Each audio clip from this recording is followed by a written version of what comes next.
Hörmətli nənələr, babalar, ağsaqqallarımız və albeçəklərimiz. Azərbaycanımızın hər bir küncündə, paytaxt Bakıdan tutmuş ən ucqar kəndlərə qədər, zəhməti ilə bu vətəni qurub yaradan, bu günə gətirən əzizlərimiz. Bu gün sizə çox vacib, hətta deyərdim ki, qəlbimi ağrıdan bir məsələ haqqında danışmaq istəyirəm. Xəbərlərə baxanda, hüquqi sənədləri oxuyanda, sizin məruz qaldığınız növbəti haqsızlığı görəndə susmaq mümkün deyil. Mən sizin hüquqlarınızın müdafiəçisi, bir vəkil olaraq bu xəbəri sizə çatdırmaq və bu vəziyyətdən necə çıxacağımızı düşünmək üçün buradayam. Sizin alın tərinizlə qazandığınız manatlar, bəli, sizin illərlə çəkdiyiniz zəhmətin, fədakarlığın, yuxusuz gecələrin bəhrəsi olan manatlar artıq sizə tamamilə məxsus deyil. Necə ki, bir vaxtlar kolxozlar insanları torpaqdan məhrum edirdi, bu gün də bəziləri sizi bank kartlarınızdakı öz pulunuzdan məhrum etmək istəyir. Bəli, bugün elə bir xəbər yayılır ki, banklar əgər siz ay ərzində 200 manatdan çox nəğd pul çıxarsanız, pensiya kartınızdan 2% komissiya tutmağı ciddi şəkildə nəzərdən keçirirlər. 2%. Bu nə deməkdir bilirsinizmi? Bu o deməkdir ki, sizin pensiya kartınızda olan hər 100 manatdan 2 manat, hər 1000 manatdan 20 manat sizin deyil, bankın olacaq. Sizin bütün ömrünüz boyu çəkdiyiniz zəhmət, sizin hər bir tikəniz bu dövlətə xidmətə sərf olundu.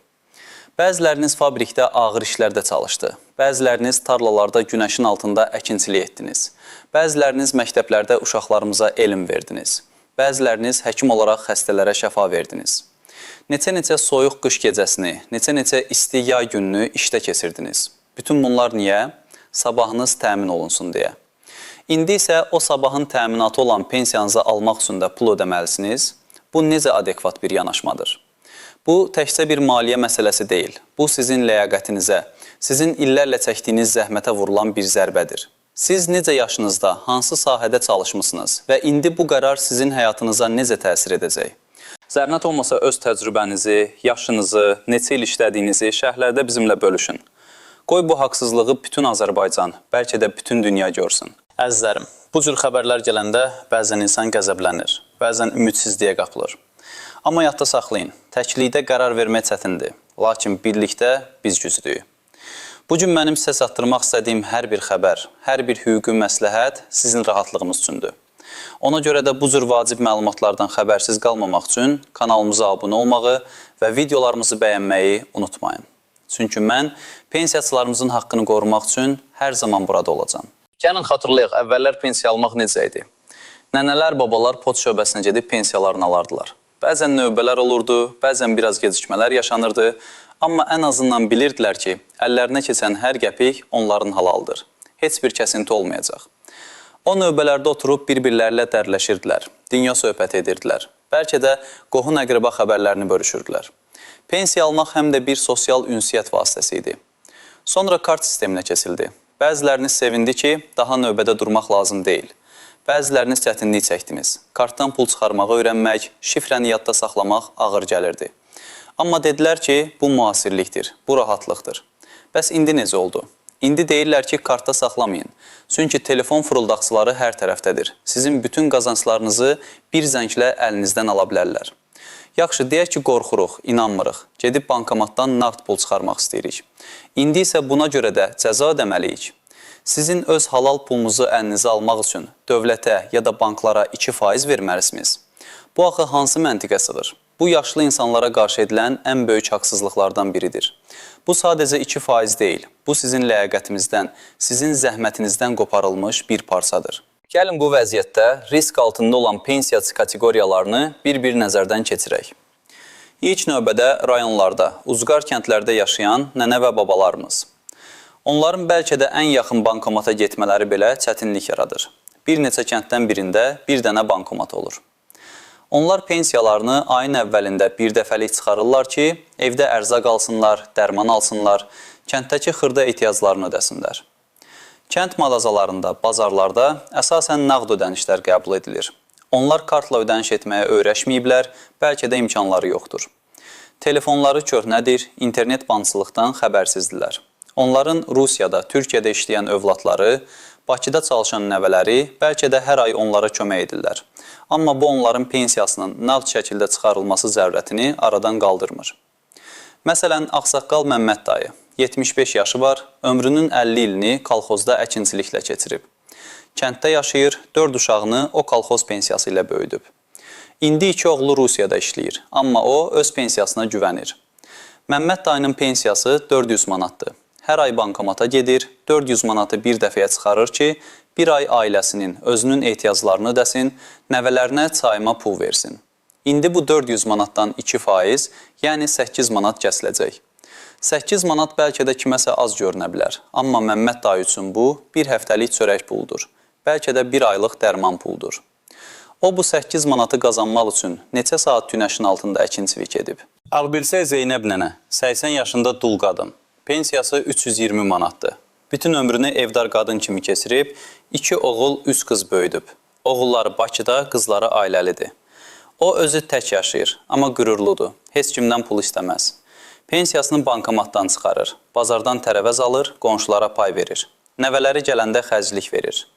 Onun üçündə 320 manatdan 6 manat 40 qəpik kəsiləcək. Bu pul Zeynəb nənənin həftəlik süd puludur. Ya da balası üçün aldığı kiçik hədiyyədir. Bu kəsir onun qəlbinə dəyir. Zəhmətinə hörmətsizlik kimi gəlir.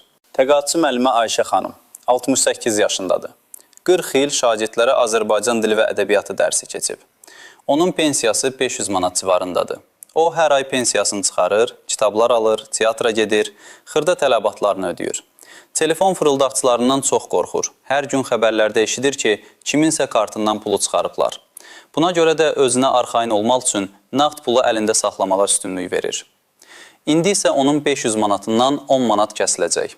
Bu 10 manat onun sevdiyi bir kitabı almağa, bir teatr tamaşasına getməyə bəs edirdi. Niyə bu hörmətli insanlar öz halal pullarına görə də əlavə ödəniş etməlidirlər? Bəzən dövlət pensiyalarının artırıldığını elan edir. Deyirlər ki, təqaüdçülərin vəziyyəti yaxşılaşır.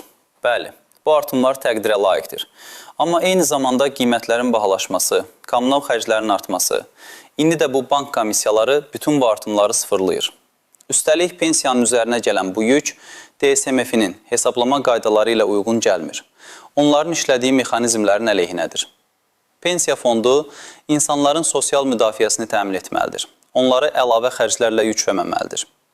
Bələdiyyələr, icra hakimiyyəti orqanları belə əhali üçün müəyyən xidmətlər göstərərkən və ya hansısa sosial layihə həyata keçirərkən pensiyaçıların bu cür çətinliklərini nəzərə almalı, onlara dəstək olmalıdır.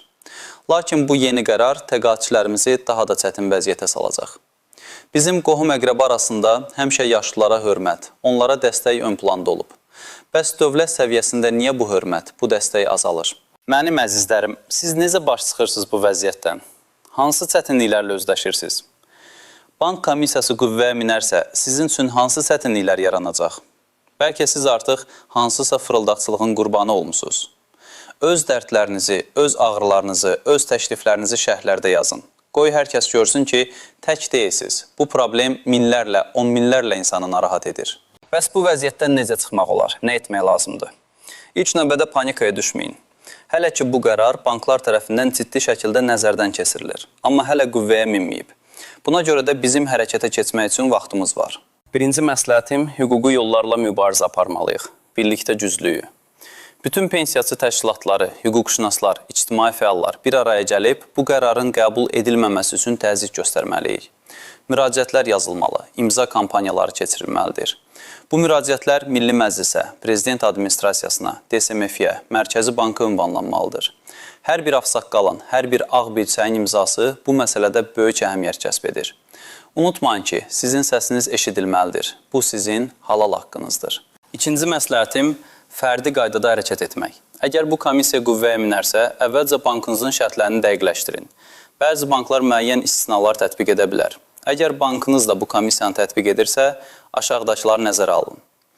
Mümkün qədər nağd pulu bankomatdan deyil, bank şöbələrindən götürməyə çalışın. Çünki bəzi banklar şöbədən nağdlaşdırma üçün komissiya tutmaya bilər. Lakin bu da hər zaman etibarlı deyil, dəqiqləşdirmək lazımdır.